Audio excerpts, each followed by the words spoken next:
Ya, Partai Perindo, Hanura, Partai Persatuan Pembangunan, Nasdem, Demokrat, PSI, dan PDI Perjuangan ramai-ramai mengajukan gugatan hasil pemilu 2024 ke MK. Diduga telah terjadi penggelembungan dan penyelewengan suara dalam pemilu legislatif 2024. Dan untuk membahas masalah ini, sudah bersama kami Ketua DPP Partai Perindo Bidang Hukum dan HAM Tama S. Langkung, serta pakar kepemiluan Titi Anggraini. Assalamualaikum, selamat sore Mas Tama, Mbak Titi. Waalaikumsalam, selamat sore Mas Titi. Terima kasih, selamat berpuasa. Ya. Selamat berpuasa. Semoga lancar. Baik, saya ke Mas Tama dulu. Mungkin Mas Tama, kita tahu Partai Perindo dan sejumlah partai lain yang saya sebutkan tadi di awal menggugat hasil MK. Kalau dari Perindo sendiri, apakah Partai Perindo sangat dirugikan? Apa saja dalil gugatan Partai Perindo? Silakan. Nah, tentu saja Juno, terkait dengan upaya kita ke MK adalah upaya untuk mendapatkan kursi-kursi kami yang hilang, khususnya di tingkat provinsi, di tingkat kabupaten kota yang memang ada indikasi di sana terjadi kecurangan atau kemudian ada perselisihan terkait dengan penghitungan-penghitungan. Nah, dalam hal ini tentu saja kita akan berfokus pada angka-angka yang hilang, termasuk kemudian juga ada angka-angka dari pihak lain yang menggelembung.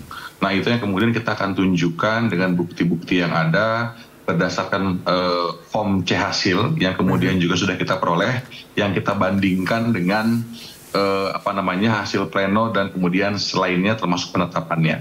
Nah, selain itu juga tentu saja kita juga menyampaikan bukti-bukti yang kemudian kami miliki terkait dengan upaya-upaya yang sedang dilakukan.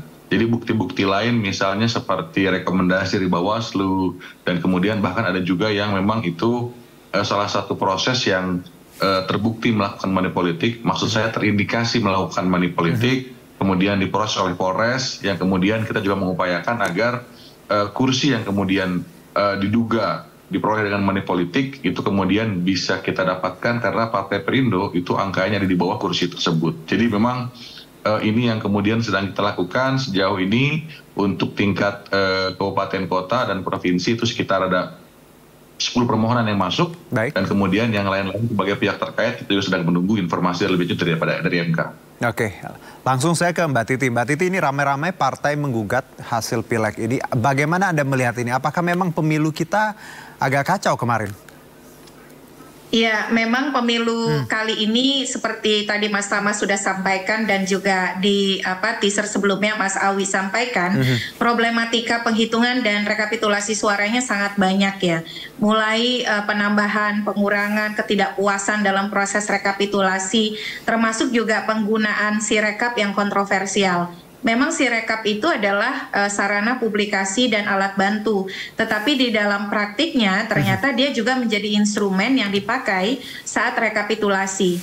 Nah, hal-hal seperti itu tentu eskalasinya adalah kalau tidak selesai pada saat tahapan dan kemudian berpengaruh terhadap perolehan kursi partai, pasti akan berujung ke Mahkamah Konstitusi. Mahkamah Konstitusi ini adalah harapan terakhir dari partai politik untuk memperjuangkan suara dan kursi yang dia dapat. Karena memang itulah sarana yang diberikan oleh undang-undang.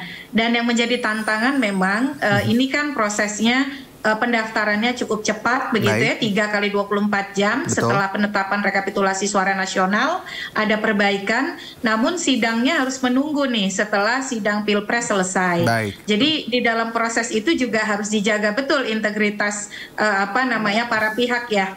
Jangan sampai di jeda yang panjang itu istilahnya ada yang masuk angin lah kira-kira. Oke, ada 14 hari kalau tidak salah ya Mbak Titi ya, jeda ini ya ketika kita bicara Pilpres kan ya.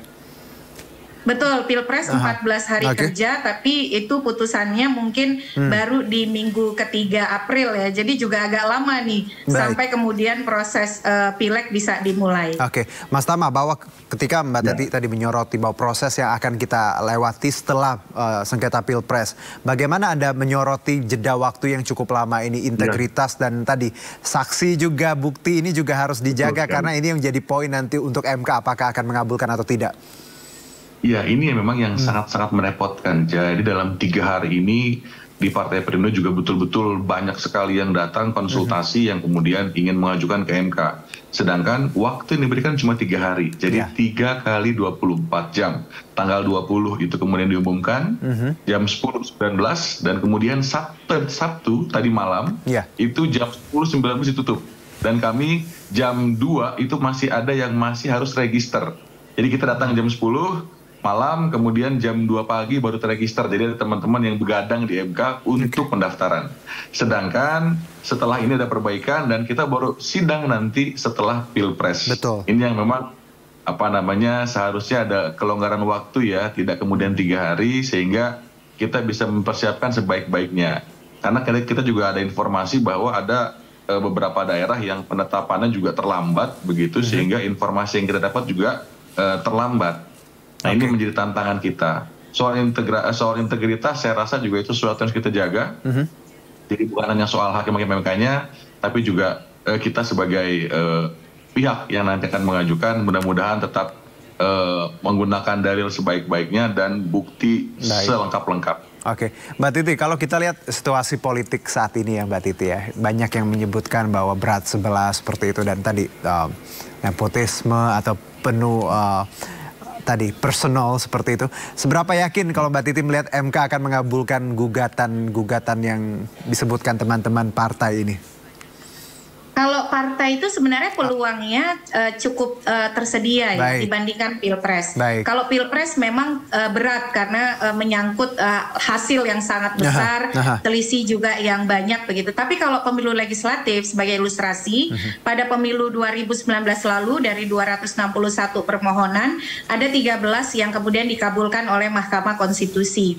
Nah 13 ini konfigurasinya pertama, memang ada penambahan atau pengurangan atau penggelembungan suara. Yang kedua ada prosedur yang tidak dilakukan oleh penyelenggara yang mempengaruhi integritas hasil. Contohnya apa? Misalnya daftar hadir pemilih yang tidak tersedia atau C hasil yang tidak ada saat proses rekapitulasi suara dilakukan. Nah yang ketiga karena ada rekomendasi dari Bawaslu atau KPU di tingkat atas untuk melakukan penghitungan atau pemungutan suara ulang yang tidak dilaksanakan. Kalau sekarang kan kalau dilihat dari jumlah nampaknya ada peningkatan ya, karena memang karut-marut teknisnya cukup banyak begitu. Nah di persidangan nanti yang harus dilakukan partai politik tentu saja betul-betul jelas mintanya apa. Jadi sebelum minta itu kan harus disebutkan kronologis dan disertai bukti dan kemudian dokumen-dokumen penunjang tentu saja serta saksi ya. Nah di dalam pet itu mintanya apa? Apakah ada perubahan suara? Nah kalau perubahan suara dia pasti akan berdampak pada perolehan kursi begitu. Itu jangan sampai kabur karena kalau yang dimintanya tidak konkret nanti kejadian seperti kasus Henry Makaluas ya pada pemilu 2019 di Kalbar. Karena mintanya tidak jelas, akhirnya hasil kursi tidak dikoreksi oleh KPU begitu sampai berujung pada persengketaan yang membuat Ibu Evi Novida Ginting pada waktu itu dapat sanksi. Nah hal-hal seperti itu harus diperhatikan partai politik ya. Jadi kalau kita bicara pileg ini ada banyak harapan ya Mbak Titi ya, karena belajar dari tahun-tahun sebelumnya bahwa ada sengketa yang tadi diputuskan asal bukti saksi tadi juga ini kuat seperti itu ya kira-kira Mbak Titi ya. Betul sekali. Baik Mas Tama, kalau bicara mengenai optimisme, ini juga teman-teman dari Partai Perindo dan juga partai-partai lain, bagaimana Anda melihat bahwa MK dengan kredibilitasnya saat ini, apakah teman-teman dari Perindo optimis dapat tadi gugatan ataupun sengketa ini bisa dikabulkan? Ya, Juno, sejauh ini kita optimis ya, karena tips gratis yang disampaikan Mbak Titi pada sore hari ini tentu kita jadikan rujukan. Jadi terkait dengan angka-angka tentu itu yang menjadi dasar paling utama. Jadi perubahan angka karena namanya PHPU, hasil. Ya, itu hasil itu yang kemudian dasarnya jelas. Nah, dari mana ngambilnya, bahkan TPS mana yang curang, berapa tambahnya, suara punya siapa, punya kita hilangnya di mana, itu sudah jelas. Maka dari itu, dengan informasi-informasi yang kita sampaikan dengan buktinya, tentu saja hari ini kita optimis bahwa apa yang kita mohonkan atau upaya Partai Perindo untuk menambah kursi di tingkat daerah itu bisa terlaksana, Mas Juno. Oke, asal tadi ya memang jelas targetnya seperti apa dan tadi saksi dan ahli. Nah kalau bicara mengenai kredibilitas, masih saya ke Mas Tama. Mas Tama, MK kan kita tahu Pak pasca perkara 90 ya. Jadi banyak orang termasuk saya pun sebagai publik agak ragu bagaimana MK memutus satu sengketa, termasuk itu Pilpres dan Pileg. Anda menilai apakah ini kesempatan MK, baik itu bicara Pilpres maupun Pileg, untuk membuktikan kredibilitas mereka yang dipertanyakan publik? Betul sekali. Jadi memang ini adalah batu uji selanjutnya bagi MK untuk memastikan soal upaya-upaya kita bisa dilakukan sesuai dengan prosedur, dengan keadilan yang kemudian menjadi mandat bagi MK. Dan yang kedua, Juno, kita juga lihat bahwa MK meskipun tadi ada pelanggaran-pelanggaran yang terjadi, yang kemudian etik yang kemudian dilakukan, juga ada mekanisme pengawasan yang menurut saya berjalan. Jadi kita tetap percayakan pada mekanisme tersebut, mudah-mudahan semua bisa berjalan dengan baik. Oke, Mbak Titi, satu mungkin bicara mengenai MK dan segala dinamikanya ya, pasca perkara 90. Bagaimana Anda melihat MK saat ini? Masihkah Anda percaya bahwa 8 hakim nanti ya bisa memberikan yang publik inginkan? Kalau dilihat dari beberapa putusan MK soal pengujian undang-undang, nampaknya sih MK menunjukkan progresivitas yang cukup baik ya. Misalnya saja putusan soal ambang batas parlemen yang kemudian diminta oleh MK direkonstruksi ulang, lalu putusan soal jadwal pilkada, dan terakhir pencabutan pasal penyebaran hoax di KUHP, pasal 14-15 KUHP, mohon maaf, Undang-Undang nomor 1 tahun 1946. Nah, itu memberikan harapan sebenarnya MK kembali pada koridor konstitusi dan demokrasi. Dan MK kalau berhasil meneguhkan independensi baik dari sisi kelembagaan dan hakim melalui perselisihan hasil pemilu, ini bisa menjadi momentum yang sangat tepat kembali meneguhkan kepercayaan publik. Dan belajar dari pengalaman sebelumnya, MK itu relatif bisa mengembalikan kepercayaan publik melalui perselisihan hasil pemilu. Sebut saja ketika ada kasus Akil Mokhtar, itu 2013. Nah, ketika 2014 MK lahir dengan kepemimpinan baru dan proses sengketa hasil, itu relatif publik itu kembali naik kepercayaannya kepada MK. Tetapi kan kita tidak mau musim-musiman ya, kita ingin MK terus berkiblat kepada konstitusi, dan mudah-mudahan titik baliknya itu ketika sudah dimulai dari beberapa putusan sebelumnya yang cukup progresif, itu akan semakin diperkuat melalui putusan di perselisihan hasil pemilu. Nah, paling penting nih MK nih manajemennya nih, karena kan hakim ketua tidak boleh ikut ya menangani perkara yang benturan kepentingan, termasuk juga bagaimana mereka membagi panel.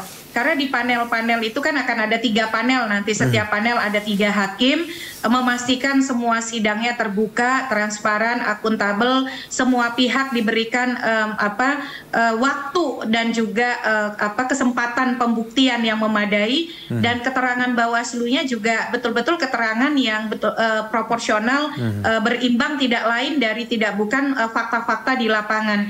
Nah, ini yang kita harapkan, karena terlibat itu bukan hanya antara pemohon yaitu partai politik atau pasangan calon atau caleg yang mendapatkan persetujuan partai, tapi ada termohon, KPU beserta jajaran, dan juga Bawaslu sebagai pemberi keterangan ya. Nah, ini semua pihak ini diharapkan betul-betul menjaga integritas dan kredibilitas kerjanya. Jangan sampai ada hal-hal yang ditutup-tutupi begitu, tapi kita teguhkan semua mengakhiri tahapan pemilu ini dengan sebaik mungkin. Kira-kira begitu, Mas Juno. Progresivitas ini dicapai kalau tadi ya para hakim dan manajemen juga lepas dari kepentingan pribadi ya.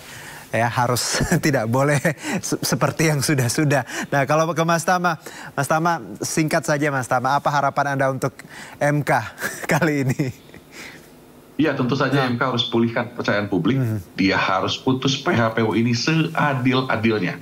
Jadi kita yang sudah capek-capek menyiapkan data informasi itu bisa dapatkan keadilan di sana. Demikian, Juno. Baik, Mas Tama, terima kasih, singkat, padat, jelas. Mbak Titi juga terima kasih tipsnya. Tadi Mas Tama menyebutkan kapan-kapan tips makan pempek kita ya Mbak ya.